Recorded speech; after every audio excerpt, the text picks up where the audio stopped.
Good morning, everyone, and to our friends and colleagues who are in Europe or in Asia and Central Asia, anywhere. Good afternoon, good evening. Welcome to the Central Asia Program seminars.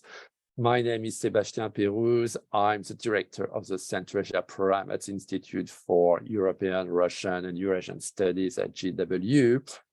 So we're going to talk today about a topic that since independence, or more than 30 years ago, has been at the center of the attention of both Kazakhstan and the United States, that is education, and how, not only education, but also how to develop a cooperation in education, in training between the two countries, how to facilitate exchanges in many sectors, from social sciences to mathematics, IT training, etc. So I would like to thank today Mrs. Mireille Nurgalieva and Mr. Ardak Montayev, who organized this seminar. Both are visiting fellows with the Bolashak program here at our Central Asia program. Ms. Nurgalieva is an associate professor of economics at the department at the Kazakh Auto Road Institute in Almaty. And Mr. Montayev is a scholar who graduated from the Russian Saratov State University and is specialized in economic sociology and demography.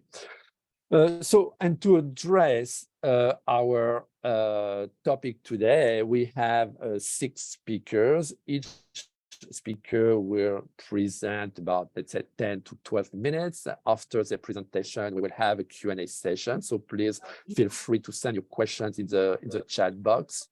We also have a simultaneous English-Russian and Russian-English translation today. The translation is provided by the Goncharov Kazakh Auto Road Institute, KADI, and I would really like to thank this institute and our translator, Artyom, for that today. So if you need the translation, please click on the translation, on the globe icon, which is at the bottom of your screen, and just click on the language you want.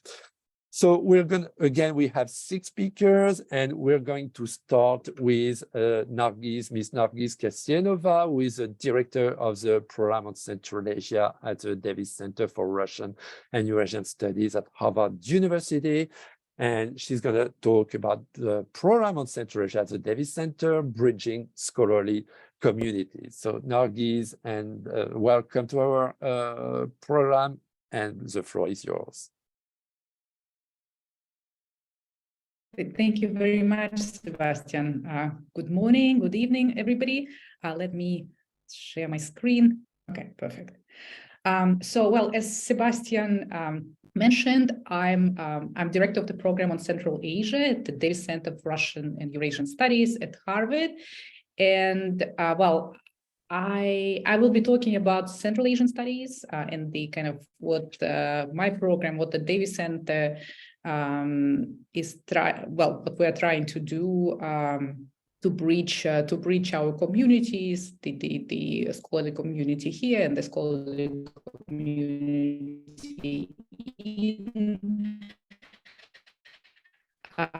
Central Asia, and of course the only sort of bridge between the region and between our regions, between U.S. and between North America and Central Asia. But that's the one where I know something about. So I will talk about Central Asian studies, and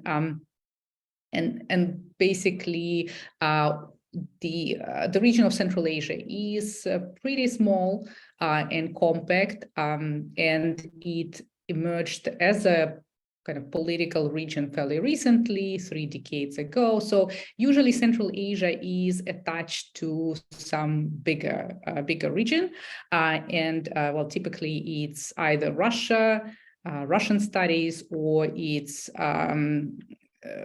Middle East, so it's studied as part of the kind of greater Middle East, or as part of Inner Asia, which includes Mongolia, Tibet, Xinjiang, and well, Central Asia is included as well.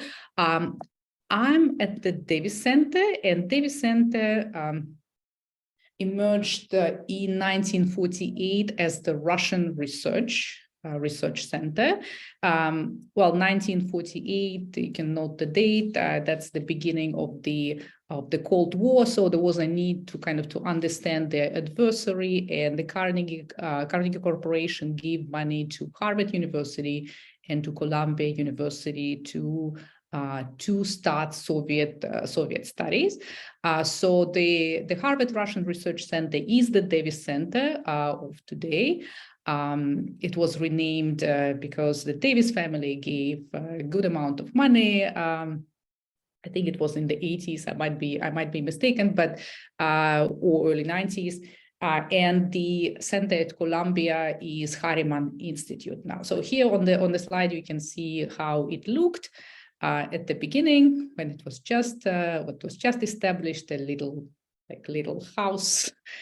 And it had a number of very prominent Russian studies people who headed the center. Here you see Ulam, for example, one of the biggest scholars. Richard Pipes was the legendary director of the Russian Research Center. Here also you can see Marshall Goldman on the right. He was the executive director. So it was sort of a hub of Soviet studies for decades since its establishment. The Soviet studies they bloomed in the 50s. In the 60s, 70s, there was a turn toward more quantitative approaches and development of political science, social sciences as sciences. So there was a turn away from regional studies, area studies, toward these particular disciplines. And I think still we have this tension between regional studies and these specific studies fields, which I think need to be a little bit recalibrated, but we can talk about it later if you're interested.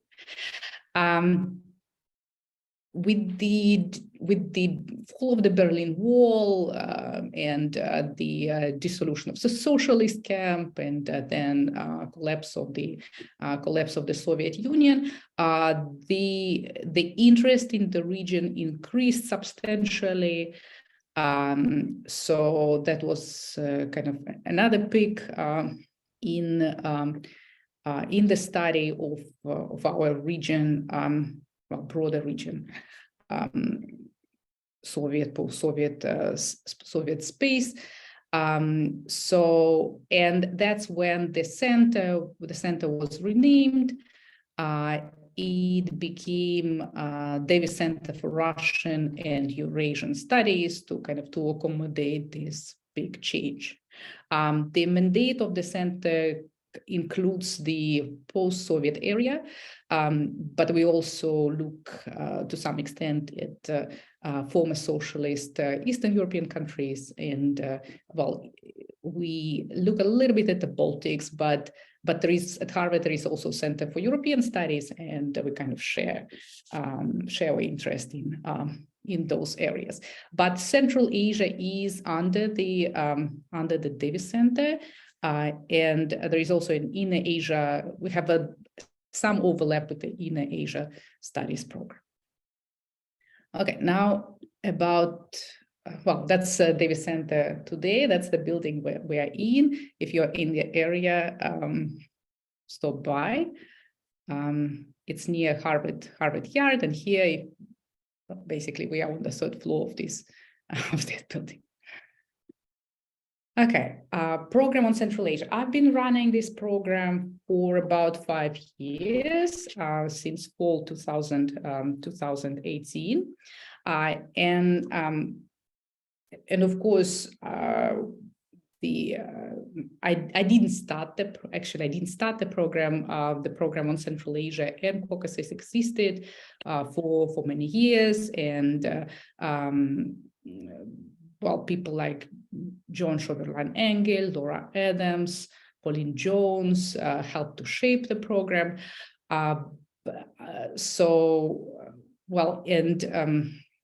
Maybe you know the Central Eurasian Studies Society, CES. So director of the Davis Center program on Central Asian Caucasus, John Schoberlein-Engel, was one of the founders of this society. So basically, Davis Center tried to do something for Central Asian studies for quite some time. And I took over in 2018, and I was given practically carte blanche how to shape it. Here in the U.S., maybe I shouldn't generalize, but at Harvard, the idea is that you invite a person, and then a person can sort of shape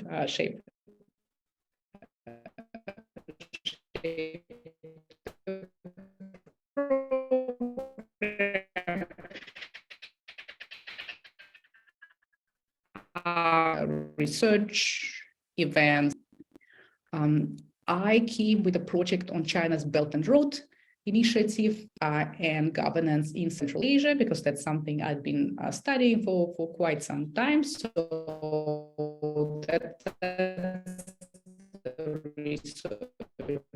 Nargis, sorry, can you maybe turn off your research Nargis, sorry. Yes. Can you maybe turn off your camera, yes. because the connection on your end seems to be weak, and we could not hear you. Yes, I have a problem with. I'm so sorry. There, unfortunately. Okay. Sorry about that. Maybe no, it's better if you just turn off your camera now and you come back. You turn back on your camera later after your presentation. How do I switch off my camera? Oh, okay. I see that. Okay. Stop video. Yeah. Okay.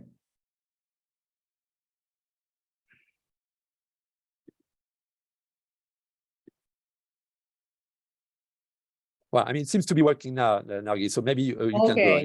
Okay, sorry. So, yes, today I have a bad connection, sorry. So, since I was working on the Belt and Road Initiative, and that's basically China's mega project, fostering connectivity between China and other areas. And as you know, Central Asia was where the presidency announced it in 2013. So anyhow, Central Asia is important for Belt and Road Initiative, and Belt and Road Initiative is important for Central Asia. So that's something that we focused on. And we did a project on digital Silk Road in Central Asia, looking at Chinese ICT companies working in Central Asia, and we did it in English and in Russian, and we're trying to do more to translate some of our work into Russian, so that there is more more access to what we're doing. Apart from that, I launched the seminar on regions and China's Belt and Road Initiative together with the Fairbanks Center for Chinese Studies. And we do all our events online. Actually, thanks to the pandemic, we established these online formats. And I think both Sebastian and me are very happy about it, because this allows a much better connection with the region, invite people from the region, and talk to people in the region. So actually, the pandemic was good for us in this regard. That now we have this excellent way to connect. And you can check out our events on the website and connect. And we have them. We have them in English. Well, Sebastian's program is better. Sometimes you have simultaneous translation. We usually don't. But what we print, we tried now to translate into Russian. So the project we are working on now is on renewable energy transition in Central Asia, and it came from that Belt and Road Initiative project that we're doing first, because we looked at Chinese investments in the renewable energy projects in Central Asia, collected database and so on. But then we decided that, it's interesting for us to look at the overall process of this renewable energy transition. It's a major challenge for Central Asia. We need it in order to kind of mitigate, adapt to the climate change. We also, this situation with our energy grids, and there is energy thirst in the region. We're trying to industrialize, and for that we need more energy. So we need to to have more energy, but we need to have more clean energy. And there are many big challenges that will that we need to tackle. So our program will to contribute. We do events. Our partner is the ADB CAREC. We started doing publications, and we do some also key takeaways. And here you can see that we started translating them into Russian. So people who are interested in this, you can check it out. We have a Twitter account. We are on Facebook as well, and we post in 2 languages. So please, please connect.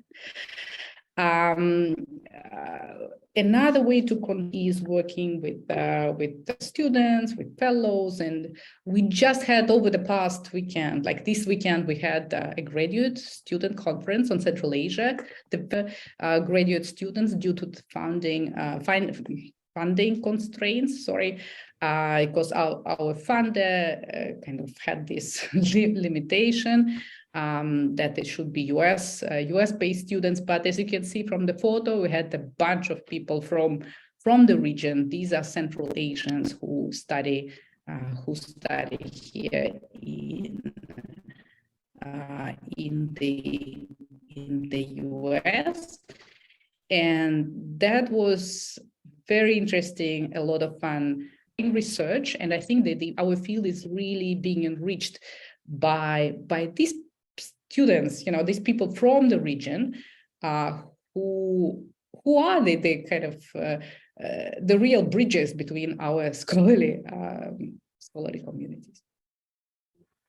I already mentioned that we do events. These are on the left. You see our 2 kind of most recent events. We hosted Kazakhstan's ambassador Yerzhana Shikhbayev recently, and our keynote event was also a public event. A conference keynote event was also a conference keynote event. So I'm still exhausted from the from the conference. It was a public event. It was a talk by Professor James Pickett, who does an exceptionally interesting research on the Bukhara Emirate, comparing it with the British Hyderabad. So he did an event on the pandemic, how the Russian Empire was handling the pandemic in the Bukhara Emirate. And tomorrow I want to, we are doing this event on denuclearization of Kazakhstan and Ukraine, and how this process looked through the prism of the war in Ukraine. You probably followed some of the discussions, what would have happened if we didn't give away the bomb, right? And Ukraine stayed nuclear, should we have, maybe we should have kept it. So these are the questions we'll be tackling tomorrow. Please join us. The event will be both in person and online. It will be live streamed, so you can join us. We do some smaller projects. Nargis, yes, sorry, can you just try to conclude in about 2 minutes? That would be great. Thank you let so me much. flag just very quickly. We do some smaller formats. So So we collect, for example, memoirs by U.S. diplomats who worked in the region. You can check them out on the Eurasian net page. This one, I think, is important. Let me say a couple of words about this. This is Caspiana, a digital toolbox for students and scholars of Central Asia and South Caucasus. And here we collected information, kind of links, like media links, government portals, where to find statistics on the region, academic resources. Well, these primarily target foreign students to the region, but I think people in Central Asia can also find this resource quite useful. So check it out. You can get links to all the centers that work on the region, and journals and digital archives and things like that. So it's in one place. We try to collect these things in one place. As just to mention, we do some online exhibits and use very rich resources that we have here at Harvard that are linked to Central Asia. So kind of to bring them to the public. So for example, on the right here, recently we had a donation of the photo album documenting the building of the Fergana Canal, right? So we made a feature, we did some research, we made a feature, and now it's in the open, and these are these are digitized photos in high resolution and so on. So I think it's important to bring these kind of riches that are here and also that are in the region and digitize them. I think digitization really allows kind of us to work more together and to enrich Central Asian studies. So with that, I'll conclude. If you have any questions, I'll be happy to answer. Thank you, Sebastian. Thank you. You're welcome. Thank you very much, Nargis, for introducing this very prestigious Central Asia program at the Davis Center. Thank you. So our second speaker is Dr. Aisalkyn Botoeva, who works for Search for Common Ground, which is a non-profit organization that helps people in conflicts find common ground. And Aisalkyn is going to talk about what is good research, providing best practices for social science research among Central Asian scholars. Aisalkyn, the floor is yours. Great. Thank you, Sebastian. Do I just share my screen? The screen? Yeah. Yes. Yeah. Okay, perfect. All right. Thank you so much. And apologies again for the technical difficulties. My name is Aisalkyn Botoeva. And as Sebastian said, I currently work for the organization called Search for Common Ground. It's one of the largest peace building organizations, and I work from the DC office. So a little bit about this topic, and as to why we would talk about it. I just want to share a few things about my background to give you a context, right? So I'm a sociologist by training. I taught sociology classes at the undergraduate level, both in Kyrgyzstan at the American University of Central Asia, but also here in the U.S. During my time in grad school, I worked as a co-managing editor for the Studies in International Development Journal, which is based at Brown. Published my work, in various journals, and also served as a peer reviewer of articles for many different journals, as I'm sure many of the people present here have done as well. And finally, I've been teaching. I've had the honor of teaching research methods classes for the Central Asia Program Fellows. The last cohorts have been with Bolashak Fellows mainly. And so given this combined experience, I've been reflecting quite a bit on, what is good research, right? What makes research good? And it's not just about validity and reliability, right? Something that we talk about or gets talked about in sort of typical textbooks when it comes to research. So, here are just some of the points that I think we also have been sort of reflecting on, right, with the Central Asia Program Fellows when we go through this research methods class. So some of the criteria for good research, right, have been heavily shaped recently, right, by universities, but also the academic system in general. where you do have this constant publish or perish mentality, right? There is this constant push to sort of publish things and hopefully or ideally, right, in the most prestigious journals.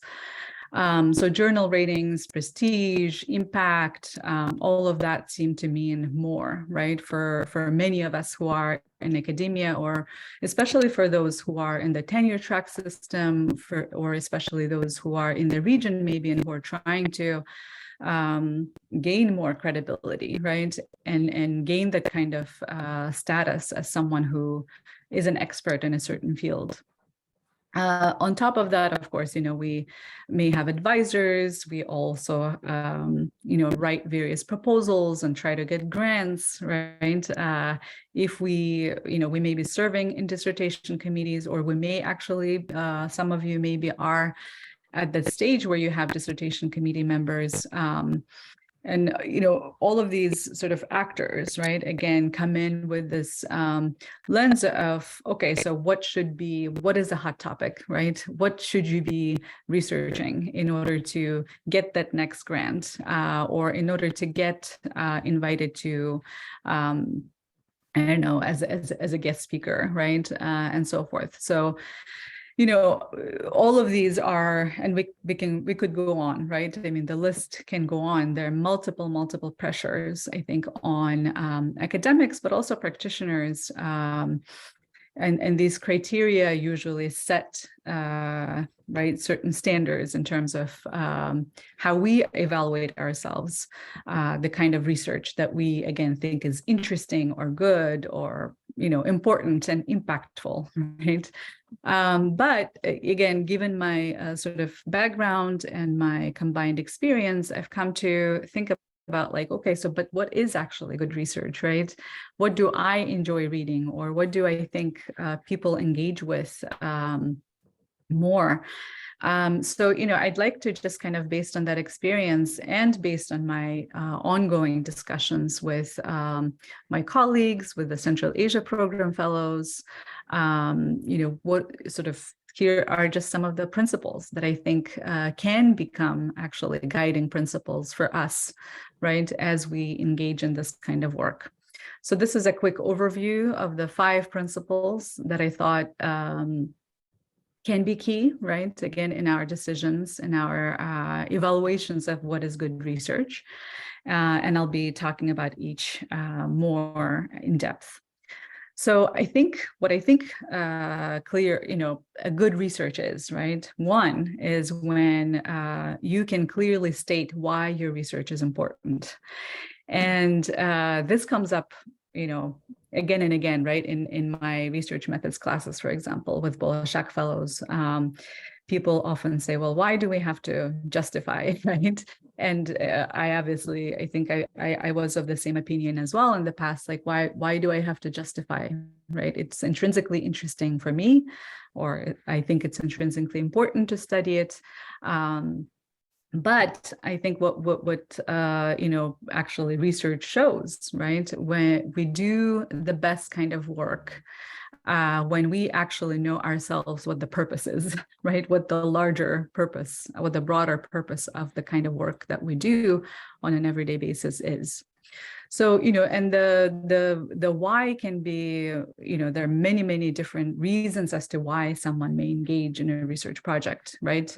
It may be practical reasons, like, for example, we need to understand strengths and weaknesses of the legal studies program in Kazakhstani universities, right? It's actually one of the topics of Bolashak Fellow, who is currently at GW, right? And it's a practical reason. I want to actually investigate this, right, in order to strengthen these programs at the university level in the country. It can be also an intellectual curiosity, right? That's a valid reason. For example, someone can say, well, there has been no extensive research done about survivors of the famine in Kazakhstan, right? And as we know, there have been a few projects done recently, right, in the country. And that has, again, I think, sparked many different conversations and discussions and so forth. Other researchers or practitioners also engage in research for politically or public policy driven reasons, right? Someone may say we must restore our collective memories about, for example, collectivization, repressions, eradication of intelligentsia, if we are to decolonize the history of our nation, right? This is an example. Or for activism-driven reasons, right? Again, someone may say we need to study experiences of people who are currently on strike in light of massive layoffs in the oil industry, right? In order to address these systematic problems. So again, there can be multiplicity of reasons, but I think when we do engage in research, the best kind of research happens, right? When we ourselves as researchers know what is the reason and why are we engaging in it? And it's really kind of sometimes a soul-searching exercise, right? Which I think is actually for the better. The second principle, which I think can be, again, a guiding principle for good research is, when you inform your research questions by the wider field of knowledge, right? What do I mean by that? Obviously, we all do literature review, but again, given my experience sort of seeing how people do literature reviews, right? I've come to, I have come up with just kind of a few tips and suggestions or observations of what I think is important to include. So for example, I noticed that even researchers from the region, right? We don't often cite our own fellow academics from the region, right? Which is a little ironic for me, but again, perhaps it's because of the result of people wanting to say, oh, I need to show that I know what Western scholars think, right? Or what they say. And therefore, we kind of don't pay attention maybe to what people on the ground have been saying all along, right? So I always encourage, and I try to do that myself, to cite authors from the region as much as we do anybody else, right? But also what I think it's very interesting, but some people, or maybe even a lot of people, don't seem to realize that authors and researchers love when people reach out to them, right? So you should be actually encouraged to, if you read an article, right, to say, oh, wow, I want to send a message to this person, and maybe even hop on a Zoom call, right, and chat about that work. I think some people may feel like, oh, how do I do that, right? Maybe they don't necessarily want to. I think it can lead to a very productive sort of conversation and discussion, right? But also what I used to say, and I really believe in that, we as people in academia tend to kind of, right, you sort of simmer in your own pot, right, without necessarily engaging with multiple media, such as podcasts, interviews, various stories, documentaries, or even fiction, right, movies related to a certain topic that we study. And I frankly feel the more we engage with multiple media in that way, the more knowledgeable we become about that topic, and we can actually even write our literature reviews in a better way, right, when we do that. The third principle, I guess, is, abiding by ethical standards of research. So we actually spend at least one module in the research methods class, right, engaging in this topic. So, obviously there are many, many different things to be said about their, okay, I think the text didn't get copied there. Apologies about that. But, again, we know what we mean by ethical standards, right? It's, again, not fabricating our data or, citing people and making references, right? And really sort of also respecting the dignity of our respondents, right? And treating them the way we would want to be treated by researchers if we were to be the subjects of a project. So I think those are really sort of important, and we spend quite a bit of time talking about that again. And I'd love to hear anybody else's thoughts or questions about that. The fourth one is about amplifying local voices, right? So again, I've seen, I think in the last few years, quite a bit where people say, well, I'm a lawyer, right? I don't usually do interviews. Or someone may say, well, I come from a computer science background. So again, it's not my thing to be going around and interviewing people, right? Or doing a survey. Or even social scientists, right? We may say, well, I work only with macro data, right? I work with big data sets, and I don't typically engage with people much. But again, I think I personally strongly believe that the best kind of research, right? It amplifies local voices, whoever those people that may be, right? Or communities. And I love this quote from the writer, Nigerian writer Chimamanda Ngozi Adichie, where she says, how stories are told, who tells them, when they're told, how many stories are told are really dependent on power, right? And we, again, I think sometimes forget that as researchers, as academics, as practitioners, we actually can give power, right, by amplifying local voices. So some of the things to remember here, right? I mean, when we engage with people, even again, as lawyers or computer science, right, as someone with computer science background, if we engage with audiences or target audiences that we work with, we can, first of all, get diverse perspectives, right? And a more diverse range of perspectives and experiences can be represented, first of all, which can lead to a more nuanced understanding, our own understanding, but also we're helping other people then to understand the topic better, right? We also empower, right? I mean, researchers can empower individuals and communities to take ownership of their own narratives and contribute to the research process. Accuracy, obviously, right? We can provide insight into cultural, social, historical factors that may be overlooked by outsiders and make our research more impactful, obviously, right? A meaningful impact on the lives of those being studied as it takes into account their unique needs, challenges, and perspectives. This is something that is important to me, especially currently now, right, in my role as I support different country teams at Search for Common Ground who are engaging with target communities. And finally, I think the last principle that I, again, wholeheartedly believe in, we do need to give back to our communities, right? And again, communities can be defined in many different ways, but for example, it can be a scholarly community, right? By mentoring younger generations of scholars or researchers, or even our peers, right, who may want some guidance, sharing our experiences, I think is really important. And not just sort of, again, in a way where we just kind of publish our article and say, here, right, I've given back to the scholarly community. I feel like there are multiple ways in which we can be engaging, right, with the scholarly community, first of all, but also publicizing, disseminating the results of our work to, with wider audiences, and really diversifying, again, the types of academic journals where we publish, first of all, but also diversity of media where we share the results of our research, right? This can include opinion pieces, right, op-eds, in news articles,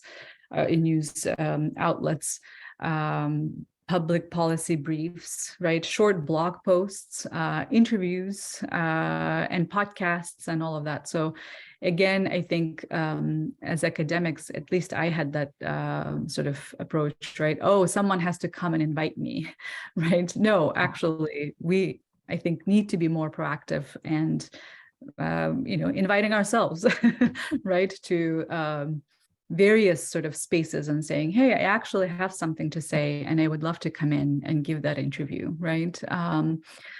Also validating the findings of our research with respondents, I think, is important. Oftentimes, research, and especially academic research, can be extractive, right? We go in, we do interviews, we leave and say, okay, and then those people never see the results of our work. I think it's extremely important to give back to those people that we study, that we include as participants in our research projects, and share those findings, right? Again, in a sort of technical and jargony way, but in simpler language with the communities that we sort of involve in our research, right? Again, it may be that we do a shorter report and say, hey, right, remember I interviewed you, here are the results, right, of that work. Aisalkyn, I'm so sorry, can you try to wrap up in about 1 minute or 2 minutes? Thank you.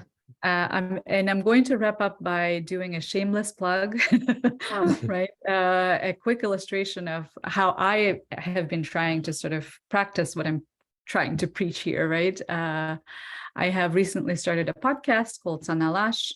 I do it in Kyrgyz and Russian languages. And what I'm trying to do is basically publicize other, right, academic, so for example, my colleagues in academia, right, or people that I know who are activists in various fields, in environment, in art, in politics, right? So I'm trying to sort of do these interviews and publicize their work to, again, among wider audiences. So again, feel free to check it out. And also, please feel free to reach out to me. Here is my personal email address. I'm always happy to engage with people. Thank you. And thank you for the organizers for inviting me. Thank you very much, Aisalkyn. Our third speaker is Mr. Mirjahon Turdiev, who is studying at Maxwell School of Citizenship and Public Affairs at Syracuse University. And Mr. Turdiev is going to talk today about academic and administrative determinants of effective inclusive higher education in the case of Syracuse University. Mirjahon, the floor is yours. This is very important for me, honestly, to be at this platform, because the topic of I'm speaking about today is not discussed much in the platforms about higher education research concerning our region, Central Asia. So I'm talking here about this, how at Syracuse, was using the example of Syracuse University, how the higher education can be inclusive of persons with disabilities, students with disabilities.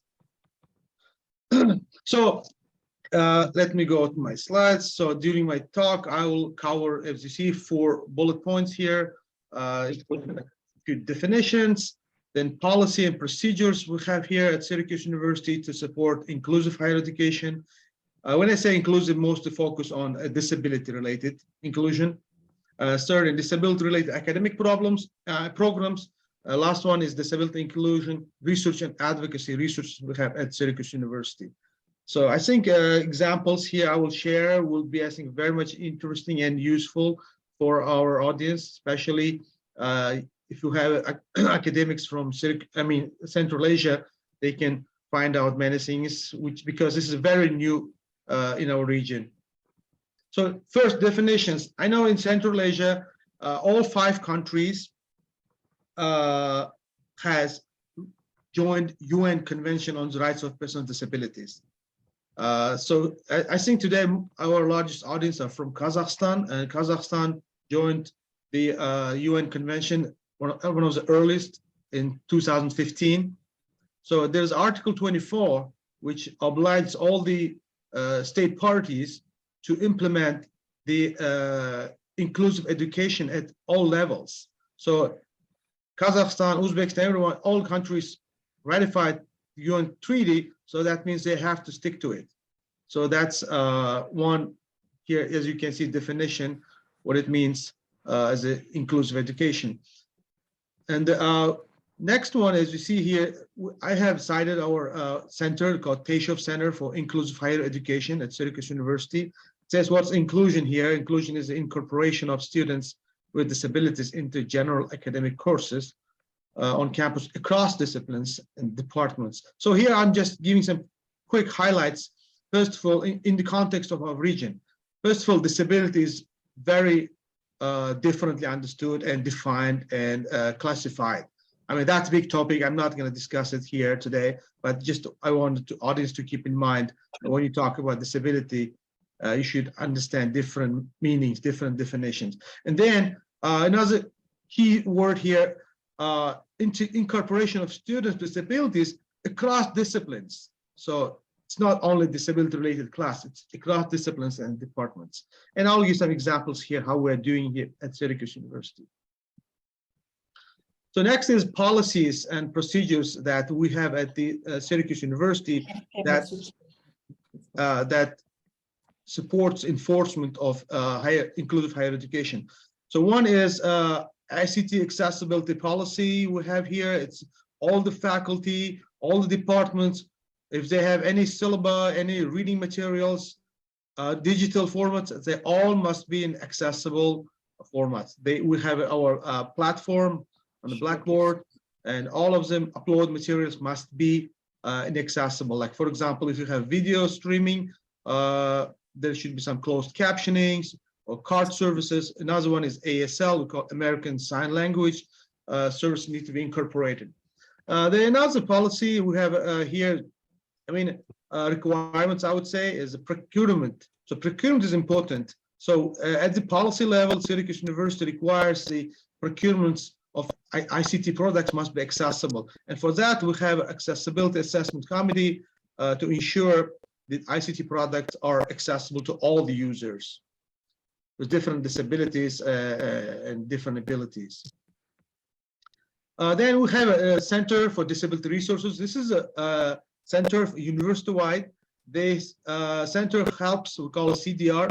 This helps all the students depending on their needs. For example, if the student needs a wheelchair or some lighter weight wheelchair or different size wheelchair, or for example, in the classroom, student needs some tables specifically for the different heights, that should adjustable tables. I mean, the CDR is the center which ensures all students and learners and faculty have necessary accommodations. This is a kind of structure, it's institutionalized throughout the university. Then we have guiding instruments, like as you see here, checklist. So if there are a lot of events similar what we're having today, there's always checklist for this kind of events. They should starting from scheduling, if someone needs to do RSVP, so what should RSVP should include, how it should be accessible, larger prints, all kind of, depending on different disabilities and abilities. I mean here, registration, promotional materials, the finding the space where the event will be taken. So we have a checklist, and it is developed, together with the students, faculty, staff with different disabilities, including the language abilities. So now I'm going to talk about programs. So up until now, I was talking about this more administrative, policy, procedure related information. So now we have programs like disability in Syracuse University is taught as an interdisciplinary program. So for example, myself, I'm a social science PhD student here. My focus is disability. Based on my previous work experience, I saw disability from different angles. So at the Syracuse University, we have different degrees, like starting from undergraduate, then certificate programs and graduate level programs, where disability is taught as an interdisciplinary study. So so this is like part of huge, like a larger works of the university that, like for example, if you're not in a specific discipline related to disability, but still can take a class, that will help the community, that will help the university staff to understand the disability from the more inclusion perspective.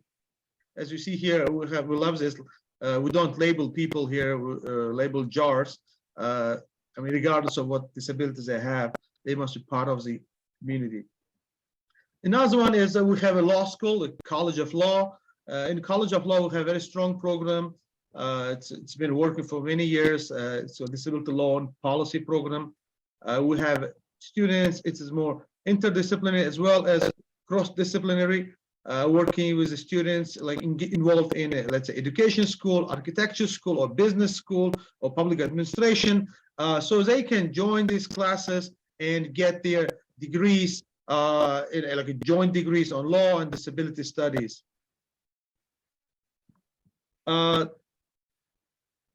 Now, besides programs, we have different research and advocacy centers, like institutions. They work with students with disabilities, parents of children, of students with disabilities, and different advocacy groups working with the university. For example, like we have organizations of persons with disabilities, nonprofit organizations outside of university. They work closely with university to promote the not just university to be inclusive, but all Syracuse City itself to be inclusive. Center on Disability and Inclusion. This is an umbrella center. This has been established 2 years ago. Now it's having several agencies and sister institutions under the CDI. Center on Human Policy is one of the oldest centers. It was established initially when Disability Studies program started at Syracuse University, and now, I would say this is kind of mother of many of the centers. Started looking into disability through policy perspectives, through legislation perspective, not as a health only or as a charity problem. Bertenblatt Institute, Bertenblatt has been the professor here at Syracuse University, so this institute is named after him. This is an institution placed within our law school, and they do more, nationwide and internationally, do some advocacy works, help the national, federal organizations, Department of Health to develop the programs that can be disability inclusive. Also, this BBI has a special projects working on universal design. So that can be, for example, in Syracuse, they established a special group that helps the YMCA, local YMCAs to be more disability inclusive. So based on the universal design principles. So Inclusive U program, this is one of the unique programs. This is where I started my first GA-ship, like graduate assistant work. It's an amazing program. So one small example, this Inclusive U program accommodates students with intellectual and development disabilities, not only be in the classroom, but enjoys the campus life. Like as you see, like this announcement, I just took picture from our hallways here. They encourage the college students without disabilities become roommates and mentors for students with intellectual and development disabilities. And this is the approach, this is a principle to promote that inclusive campus here. So this is one of the things I always tell my colleagues in Uzbekistan and other countries outside. Then we have a disability rights clinic. So where students of the law school are involved with the faculty, professor who runs a disability rights clinic. They are involved in court cases, as well as collecting documents, claims by the person of disabilities who come to use the DRC services. This is a great example of how theory and practice can be housed in the same school. And then besides this faculty-run institution, we have student advocacy movements. One of them is called Beyond Compliance Coordinating Committee. This is an organization established by students with disabilities and their allies without disabilities to promote that inclusion and barrier-free campus out without any bias against or in terms of any person with students with disabilities. And this is one of the oldest student organizations. Later on, DCCC is a campus-wide organization, but also later on, within each school or college, now separate similar student organizations are established. For example, in law school, we have disability law school. Disability law organization run by students involved in the law school. Disability Culture Center promotes disability as a culture. It's one of the to promote the disability as a group of diversity. Change mindset, perspectives of university community, looking at disability as a diverse groups, to understand it not as For instance, like usually in our countries, in our region, disabled students are perceived pretty much with underestimating the skills, abilities, but Disability Culture Center is an institution here that promotes that disability should be seen as a culture. For example, like deaf community understands there is deaf culture, and sign language is signifiers of the deaf culture. That's it. I don't know if I was in time. If there are any questions, I will be happy to answer. I know I went too fast. I had lots of information shared, but I was preparing this slide to be more descriptive, more informative, rather than analytical. Thank you very much. That's perfect, Mir-Sharon. Thank you so much. So our next speaker will be Ms. Marjana Omarova, who is a professor at Nazarbayev University, and who is going to talk about a right way to a STEM career. Marjana? Okay. Oh, hello. Sorry, I'm just Okay, no problem. coming back again. Yeah, just No a problem. correction. I am not a professor at Nazarbayev University, but I am an alumni.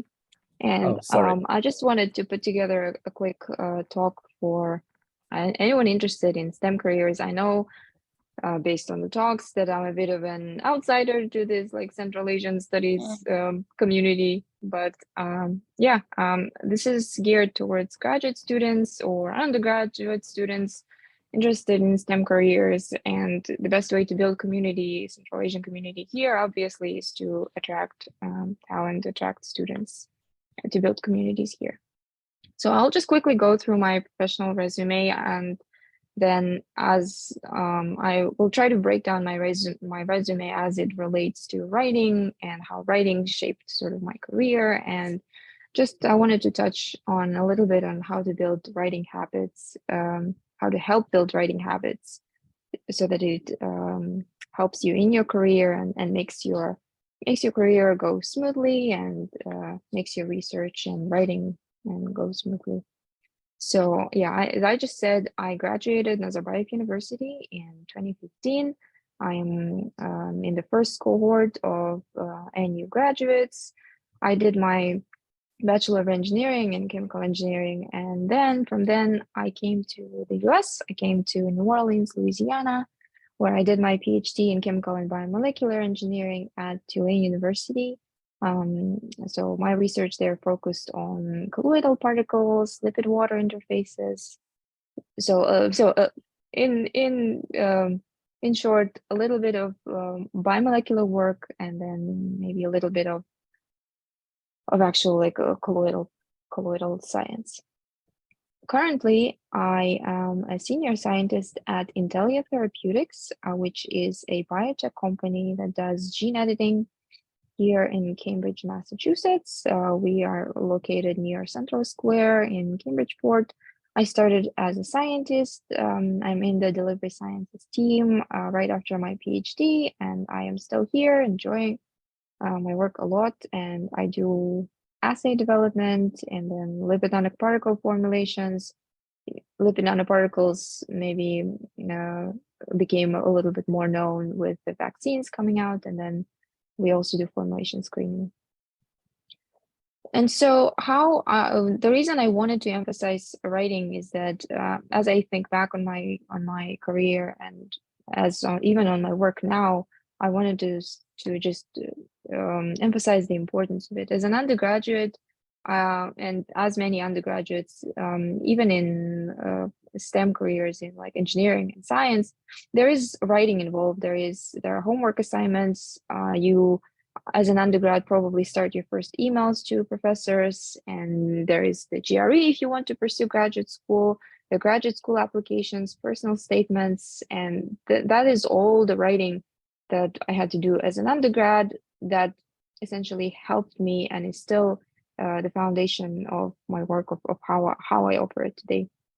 And what I wanted to emphasize to potential undergraduate students or to anyone who is working with undergrads in STEM is to take those things seriously, actually take time, in regards to writing those emails to professors, to never hesitate to write and ask about research opportunities, which is something that helped me to do research as early as an undergrad. And then this will be the foundation of your email writing. You discover your favorite subject lines, and yeah, this is the time to start it and engage and establish yourself as someone who communicates a lot. And then GRE writing essays were extremely important and actually very helpful. Not, we take GRE as something that like sort of has to be done, and it's just another exam to pass, another hurdle to pass. But those 20-minute writing sessions actually, looking back, are an excellent opportunity to practice your speed writing, to practice that writing when you just need to get your thoughts organized in as quick manner as possible, and to convey a point. And then lastly, there are personal statements that actually do not really need to be that personal, at least in STEM careers, but are still an example of writing that will help you later in the career. So moving on to graduate school, I assume most people here are actually in social sciences. So the writing that is involved in graduate school, especially in social sciences, I assume is extensive. But it is nevertheless still important for STEM careers, where you need to obtain like grants, you need to write proposals, you're writing your first independent research articles, there are cover letters to journals, and lastly there's thesis. And in the graduate school, at least in chemical engineering, there's still a lot more emails, there's still a lot more communication, there are abstracts, conferences, and events. And then there's research articles, and getting that first draft out and doing the revision is the writing that is the foundation of the research in STEM. And so being able to write as an engineer and as a scientist is still just as crucial to get your hypothesis nicely drafted and to get your point across. And a lot of research needs to be summarized. We are writing not just to get our thoughts, we are also writing to take notes. We are writing as we are reading articles, and all of these things help in STEM careers just as much as in social sciences. So in my current role in the biotech industry, the writing skills that I built and the habits that I built are still coming in handy. There's obviously even more emails, and there is presentation slides. There is a great emphasis on electronic lab notebooks, so keeping details, keeping records of your work, which by now is equivalent to producing short papers on a weekly basis, with a very detailed experimental section, with the conclusions and with the objectives. All of these things are examples of writing that you do in a STEM career. There are still project proposals, there are reports and external communications and standard operating procedures. And as a scientist, essentially, we communicate our research through presentation slides, but there is still text there. And the constraints of presentation slides actually put even more challenge in you as a writer, because you need to choose your words carefully, you need to be concise, and you need to engage the audience. And so with limited number of words that you have, that actually creates a bit of a more challenge for your writing. And the most writing that we do on a daily basis are electronic lab notebooks, which is as an exercise, it is a speed writing with clarity and as many details as possible. So, yeah, I'm sure it comes as no surprise to a lot of people in social sciences, but again, in STEM, academic writing is important. And I was actually, when I was putting together this, I was trying to find the stats on the writing assignments and how much percentage of that writing assignments is in high school in Central Asian countries versus in the countries in the U.S. Judging by my experience, it seems that there is a lot less of emphasis that comes in Central Asian curriculum, high school curriculum at least, which hopefully will change over time, but also it probably hopefully will change with awareness that academic writing is not just for writers, not for novelists. It is important to have an organization and a flow in your thought process and in your research.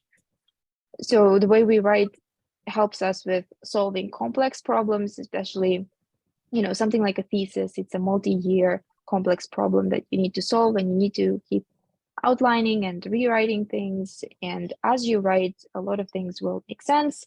Some things will, become more clear, and whether there are, any inherent sort of like biases, because you are focusing so much on your research, will become apparent as you're writing more extensively about that topic. And then obviously experimental methods, detailing, and records, keeping as much of a documentation around your subject, around your experiment as possible is crucial, and it makes the life of a scientist a lot easier. And then lastly, therefore, as I mentioned already, for making your argument clear and for your hypothesis generation. So yeah, whoever is interacting with STEM students in this community, it would be very helpful to convey that message that your writing skills as a STEM student are very, very important. If you want to, not only if you want to pursue research, but essentially if you want to establish yourself as as an organized and a professional who keeps the records clear and who thinks through complex problems, that all starts with academic writing that hopefully eventually leads to good research and good articles published. And so this is my last slide. Something that I'm still trying to do, even as I've been in this job for a few years, even if I've been through grad school, is just building better habits. That is something that will make your life easier as a professional. Take copious notes, and expanding on notes is, it's never too much. You can always restudy the material by taking notes, and then building an outline before you write the main text. So keep writing, keep expanding an outline of what you're trying to write, and then always be clear, even if it seems like you're being redundant by repeating something again. Clarity is always more important, at least in STEM careers. You just there is usually no harm in belaboring the point if it helps to get that point across. And for people who aren't habitual note takers, you can get creative with speech to text, and that is especially if you're juggling with multiple projects and multiple experiments, it is helpful to take your notes and to keep your writing by maybe using something like speech to text. And so that's what I wanted to hopefully get to the community. Thank you very much, Marjana. So our next speaker is Professor Elizabeth Bifu-Ambe, who is a professor in the education department at University of Massachusetts Lowell, and who's going to present about curriculum development for English as a second language teaching and learning. Liz, the floor is yours. Thank you, Sebastian. Can you all hear me? Yes, we can, no problem. And can you see the document I'm sharing? We do, yeah.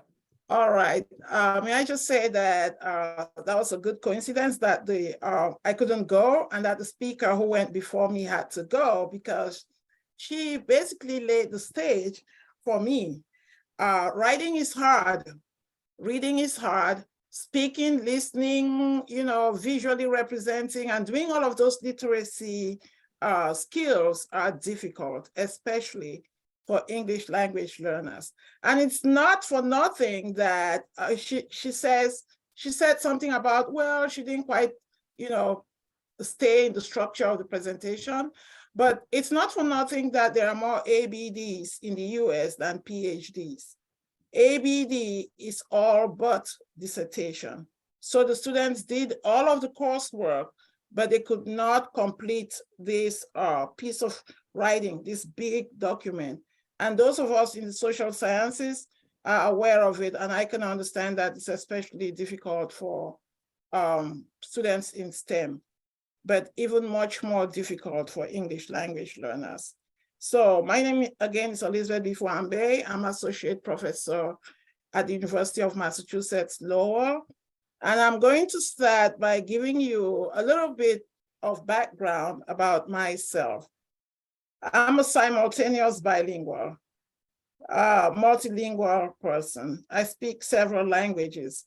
And incidentally, I do not have a conscious awareness of how I learned those languages, because I was born in Cameroon, West Africa, where there are 350 local languages. Thanks to the fact that Cameroon was colonized by the British, we grew up speaking English too.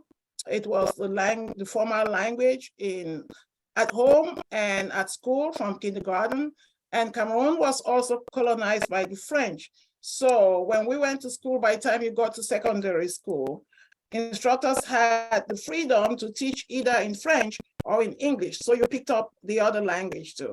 And then there is lingua franca, which is Pidgin, which is a language that's typically spoken by people who are not really educated. And there are so many other languages. If you really ask me how I learned the languages, I do not know. And that's really interesting, because that's, I would say that I came by my research focus, English language learners, especially as second language students, through experience, even though I did not have a conscious awareness. So a little bit about me: I came to the US to do my master's and then my PhD, and somebody was writing a grant, and he decided to put me as a co-PI for that grant so that I could teach Peace Corps volunteers a language that when they go out to do their work, they would be able to do their work effectively in the places where, you know, they were deployed. Well, we agreed that I'll teach the lingua franca, Pidgin, because they normally work in rural areas, and it was established. But I decided to test for myself the challenges that my students would be experiencing when they were learning a language within the US that they had no immersion in. And I decided to take upon myself to learn another language, Hausa. Those of you who are familiar with Hausa, it's widely spoken in Afro-Asiatic countries. It's used as a language of trade. It's used as a language for the pilgrimage religion and everything. And I threw myself in it because I said, you know, I speak so many languages already, and I should be able to do this so much more easily. But lo and behold, after 6 months of learning Hausa, I could hardly bear, you know, carry on an intelligible conversation. And when I finally came to the US, I was really intrigued to do my PhD. I was intrigued by college students who came from all over the world, and they were supposed to use English as the sole language of learning. And I decided I was going to study that. And it's important for us to study this because to understand the dynamics of English second language or second language period, because in the 7 billion people who are in the world, at least 3.3 billion of those people are bilinguals. I think most of us on this platform today are bilinguals. This is an important area of research, and we need to bring more people into the fold of bilingualism or speaking another language, because it's a very important aspect. Speaking another language has a lot of advantages in the world, especially now that the world is fast becoming a global village and boundaries are disappearing. So I'm going to start by, let me move the screen a little bit so I can see, by giving an overview of curriculum, which I'm sure all of you are aware of, and then trying to integrate curriculum within the design of effective English second language programs that would help students acquire this language faster and be proficient in it and be able to use it to do both their, you know, professional work and especially academic work. So the curriculum basically is a Latin word that started from, 1st century BC, and the word was curere. It was used by Gaius Julius Caesar and his cohorts, and it was used to describe the race course on which the Roman chariots did their races. And so to me, it's significant to share that, because a race is something that has hurdles, it has challenges. You run a distance and you get to an end and somebody wins. And it's the same thing with being in school. You go through the coursework, you face the challenges, you overcome your hurdles, and you get to the end, you write an examination, and you are awarded this trophy that says, oh, here, this is your certificate, or this is your next chapter in life. And it keeps evolving. The Scottish called it a carriageway. In the US, the curriculum was referred to in 1906 as a course of study, in 1940 as a plan for learning. And obviously we can see that it's dynamic, it continually changes, and it involves tangible and abstract concepts, which I'm not going to go into. I think we've realized by now that the 10 minutes were not enough, Sebastian. I've been keeping time. Some people have used 15 minutes, but I'm going to skip around a little bit and make sure that I stay within the time. So basically, the curriculum reflects societal aspects, and it continually changes. It's influenced by the basic needs, values, cultural factors, individual needs, religions, traditional determinants, and future aspirations of a people. There are various philosophies that have influenced curriculum from the time that it was used to describe what people do in school. There is perennialism, there is essentialism, there is progressivism, there is reconstructionism. And right now, we are talking about curriculum in terms of modernism and postmodernism. It is up for, to each of us to actually decide whether where we are living today is postmodernist. I'm not going to get into that. It's very political, because a lot of times I feel like we are regressing and going back to the perennial days. And of course, there are various types of curriculum, curricula. The recommended curriculum, the written curriculum, the taught curriculum, the supported curriculum, the learned curriculum, the tested curriculum, the hidden curriculum, the concomitant curriculum, the phantom curriculum, and the null curriculum. I tend to, when I teach the history of curriculum, I tell my students to pay particular attention to the hidden curriculum, because it is that particular curriculum which is not written anywhere, it's not talked about, but it actually permeates the whole of the teaching and learning environment.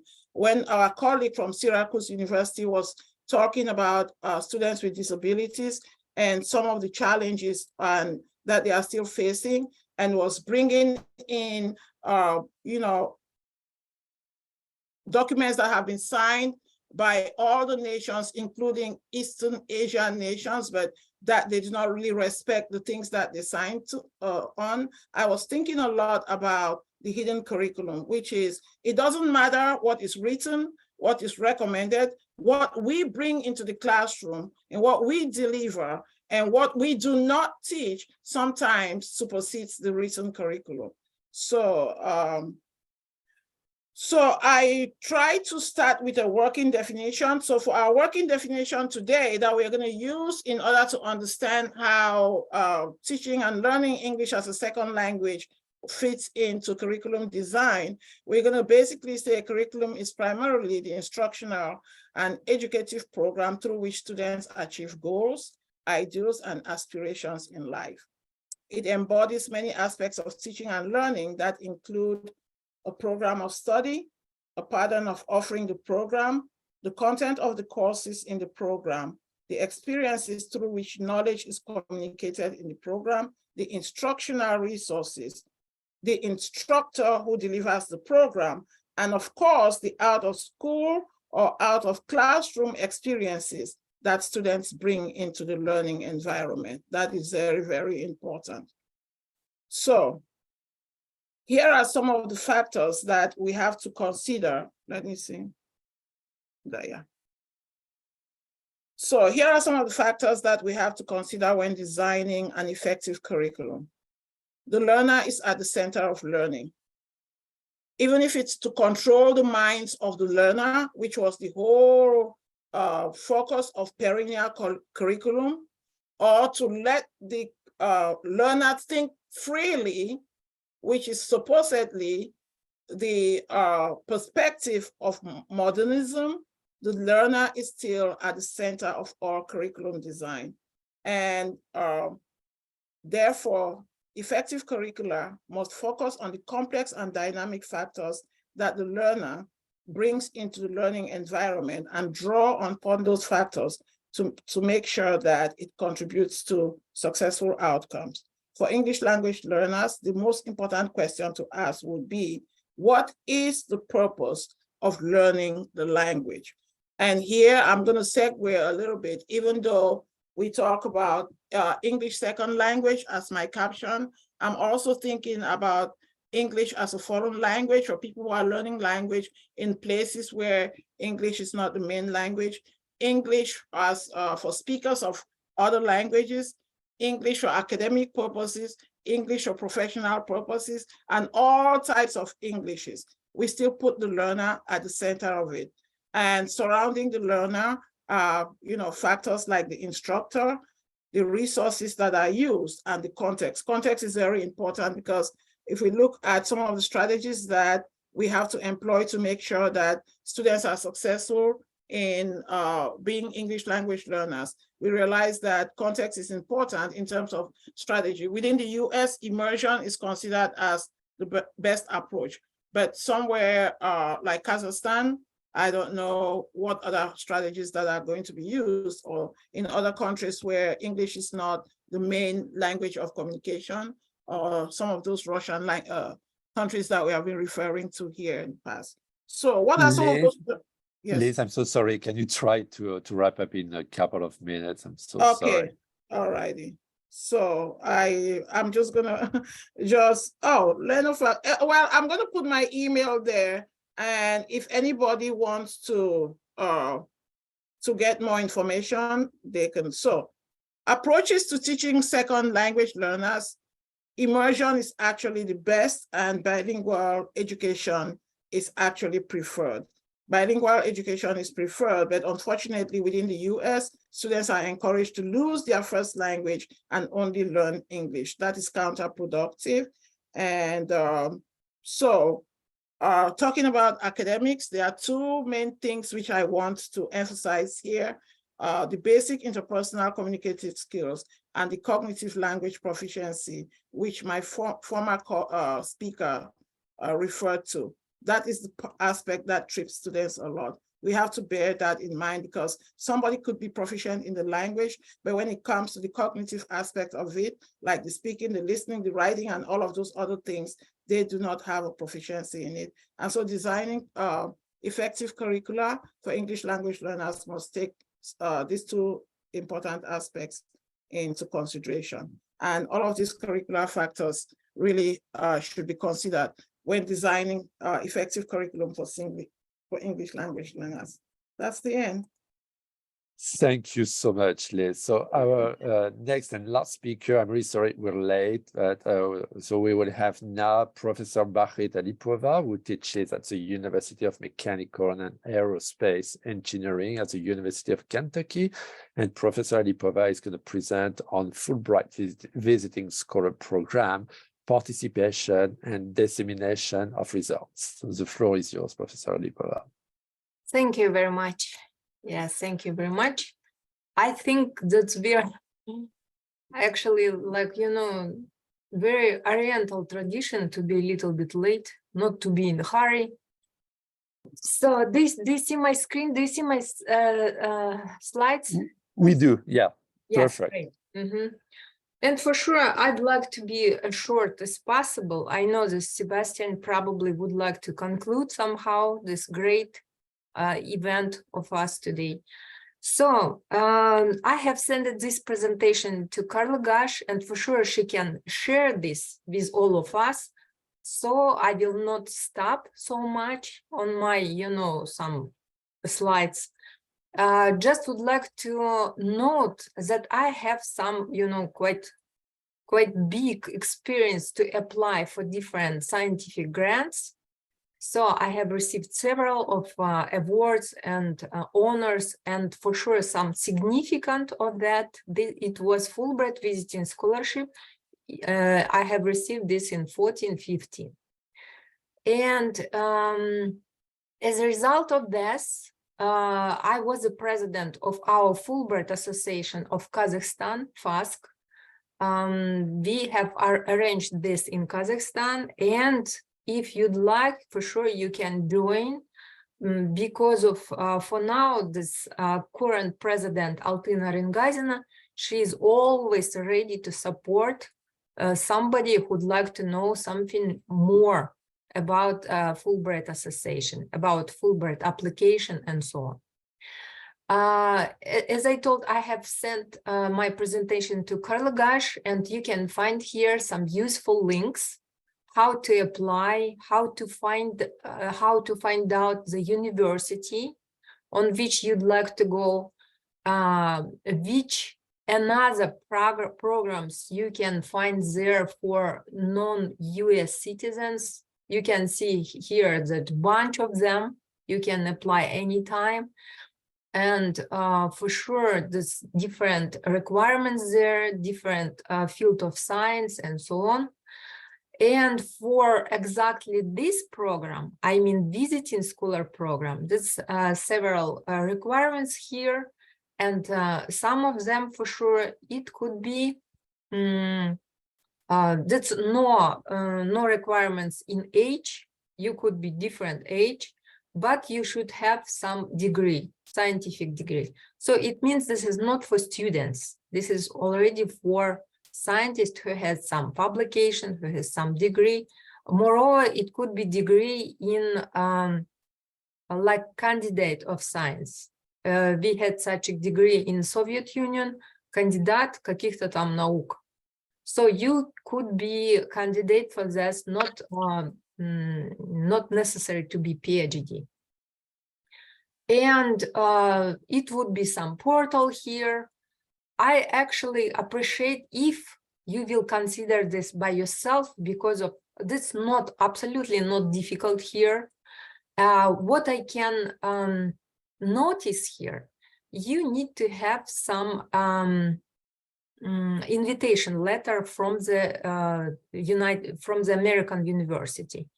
And I'd like to tell that I knew nobody in the United States before my application. I just sent several letters to several American universities just to ask, to have me like Fulbright scholar. And several of them had answered me. It was very nice. So then I have chosen this University of Kentucky because of they had absolutely great department of mechanical and aerospace engineering. So this is actually, you should fulfill all these documents here. It's nothing difficult here. And actually, this is almost the last my slide, Sebastian. I would like to stop here because of this is important for me.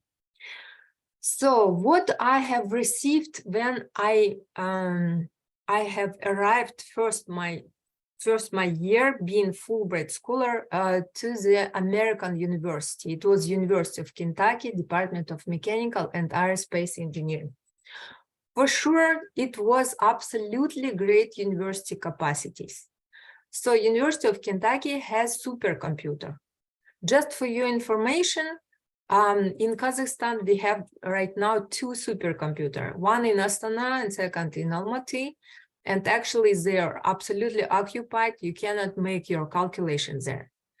And here, using this supercomputer, I can calculate, for example, some average calculations of mine, of my code, field of my scientific interest, this mechanics of deformable solids, computational fluid dynamics, and motion of spacecraft, and so on. So this one of my code takes in average like 6-7 hours. But using supercomputers, it takes 34 seconds. So you can imagine, so you're just push a button and receive the result. This is absolutely amazing, absolutely. This increasing your research so fast. And for sure, you could have access to all these capacities of university, like libraries, and to be participant of different scientific society. For example, the SIAM, Society of Industrial and Applied Mathematics, American Women in Mathematics. As a result of this stay being Fulbright, I have arranged Central Asian Women in Mathematics Association. This still exists, and we are joining different women from 5 countries of Central Asia. It's Kazakhstan, Kyrgyzstan, Uzbekistan, Turkmenistan, and Tajikistan, but not so many people from Tajikistan and Turkmenistan, unfortunately. But anyway, we are joined. We have some special site, CAWMA.org, if you want to join us. So it was absolutely great idea for me to join this scientific society. You will receive access to different publications, to different scientific results, share your opinion, and so on. University of Kentucky has fundraising opportunities. What I mean here, DPO, this Development Proposal Office. So I'm working for now with absolutely incredible lady, and she's helping me to create some grant proposal. Can you imagine some person just doing for you absolutely boring job? And this is just amazing. And special people here, they can create the budget of your future grant. And this is amazing, because this is the worst part of each grant. You know, this is the most boring, the most boring and the most, you know, consuming part. So I appreciate this so much. And UK, I mean, University of Kentucky, they have some special department, UK Innovate. So now I was elected among 5 participants to be elected for UK Accelerator Program, which means to commercialize my scientific results to be commercialized and receive some profit for me, for university, and so on. I think this is absolutely incredible. So much people just working for me, you know, to commercialize the results of my research. I can consider myself like a absolutely selfish person, so I appreciate this so much. And you can do this, you can receive the access to your library, the different tools here, like, for example, NSF, you know for sure about this National Science Foundation. This is the biggest organization in the United States providing grants, scientific grants, and so on. And they're helping me with self-advertising with my profile in LinkedIn, in Twitter, and so on. And for sure, I can improve my academic English. So I'm absolutely happy to use all of this capacity to improve my scientific career. And it was really improved. I had only 2 courses here. It means this compressible CFD, compressible computational fluid dynamics, and second course, advanced algorithms in CFD. So actually these courses are for undergraduate and, I'm sorry, not undergraduate, for master and for PhD students. And therefore I had like group like 5-6 students, not more. But this is a perfect perfect, framework for my research, because of these students absolutely interested in their research, and they're not, I'm so sorry, not like undergraduate students, they're absolutely in line with our course. And for sure, to be honest, there's some minuses here. Just one I have found, it was routines. But for sure, that step by step, you should, for example, if you'd like to apply for some grant, you need to read at first some like 200 pages book to know what about it was a grant. And I cannot apply for many of grants for NASA or NSF, being green card holder, not being citizen of United States. But it's okay for me. I still can apply for many of grants, and this is great sometimes to have such routines. But sometimes, in my opinion, this is too long and maybe too, too detailed, in my opinion. But this is just one minus I have found in it. So actually, this is my impression from scientific career here for research scientist. I have just skipped this, my introduction, but I'm doing my research like around 30 years. I have more than 70 scientific publications. I have more than 7 copyright in science in the field of mechanics of deformable solids, as I told, computational fluid dynamics. I'm working in the field of solar cell motion and constructions. So I have some experience in science. So actually, this is my experience, and I think for research, this is actually the best place in the world. You can do your research. This is actually over. I'd like to be as short as possible, Sebastian. This is this is my contact. For sure, you can contact me anytime. Thank you so much, Bahrain. You're welcome. Yes. So, I mean, unfortunately, we're very, very late. Actually, speakers already answered in the chat box several of the questions, but I would like just to take one question, which I think was really important, because we're talking today about how also to bring Central Asian scholars, research findings, and to bring the voices of Central Asian scholars. And there was a question addressed to Aisalkyn, but I would like to give Aisalkyn a chance, but also the speakers, maybe if they want to answer.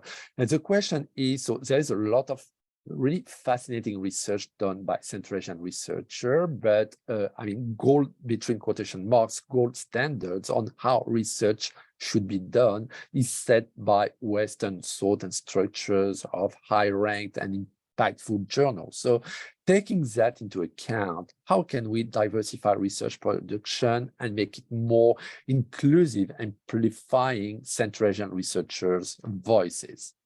Anyone wants to say anything about that before we conclude?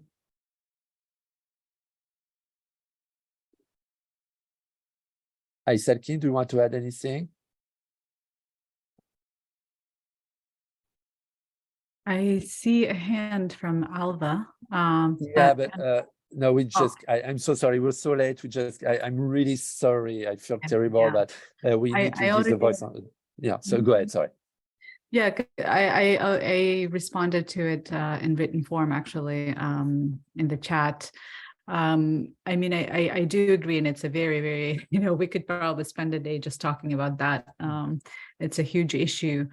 But one of the things that I do, again, I have been observing is that Central Asian scholars have, I mean, they don't have to wait for someone, right, to amplify their voice. They themselves have been active and are active. Some of the spaces I also noted in the chat, closed group spaces on Facebook, for example, right, the Central Asian scholarly community. They have been convening together and even organizing mentorship programs, right?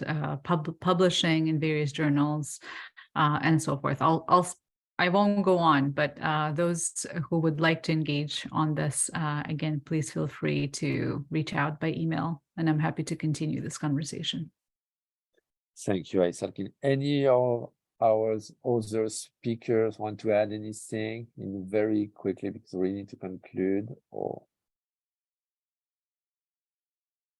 no? Sebastian, can I add a little bit? Yes. Of course, yes. Yes, I just would like to tell to all of our visitors today. So don't think that our research is not on good level. We are absolutely in good level, and you can apply. Don't be shy. Yes, don't stop yourself. If you'd like to make your research, just apply and apply and apply. I intentionally has shown this slide with my awards, but you can imagine that how many have applied to receive such kind of awards. So just don't stop yourself. Just yes, look forward. Yes, go on. Thank you, Vahid. Anyone else? Okay. Well, in any case, so we need to conclude. But if any of you in the audience have some specific questions for one of our speakers, please feel free to send that to me, and I will forward your question to the speaker. So we really need to conclude. We're very late. I would like to thank all our presenters for their presentation, and I'd like to add that I was really particularly happy to have this seminar today, which is really fully in line with the goals of our program, meaning to develop as much as possible cooperation and exchanges with our friends and colleagues from Central Asia.